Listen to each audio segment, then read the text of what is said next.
for the Steelers, shoot. It's such a unique situation, right? Because they're this blue collar organization. Everything's in house. They keep everything tight, and they rarely go poach a superstar and add them to what they have going on.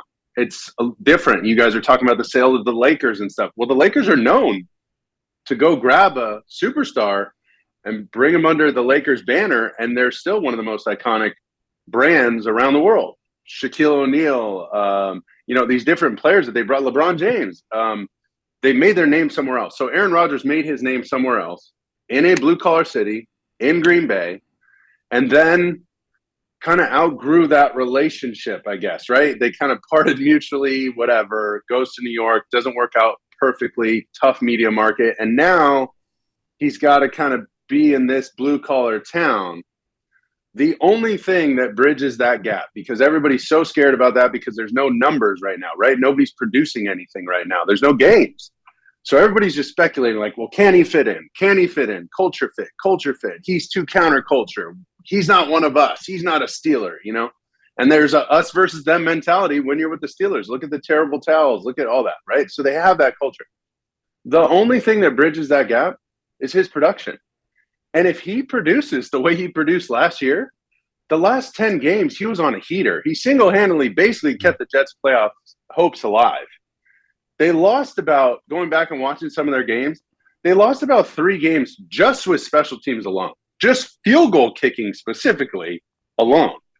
So those 3 games at the end of the year, I mean, I'm not like the president of Aaron Rodgers fan club or anything, but damn, dude, the guy played his ass off.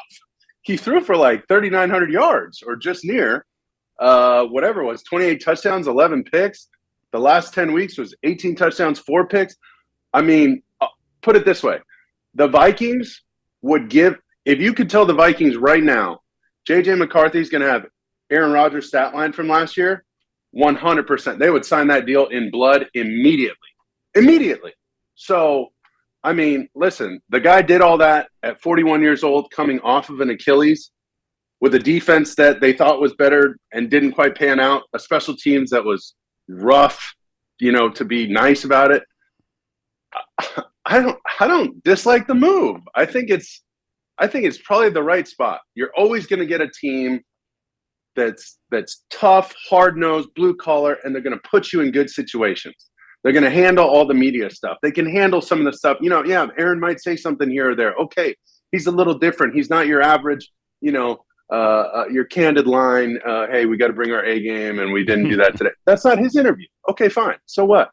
I think the culture of that place and his production, most importantly, can bridge that gap, and they can be successful. Yeah, I think people have a problem with the person and not the player.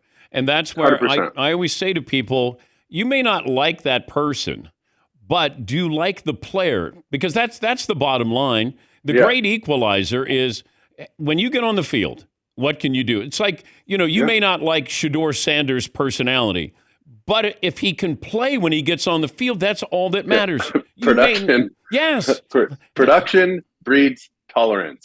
Yes. Winning cures warts. Like, that's what happened. People allow a lot if their team's winning.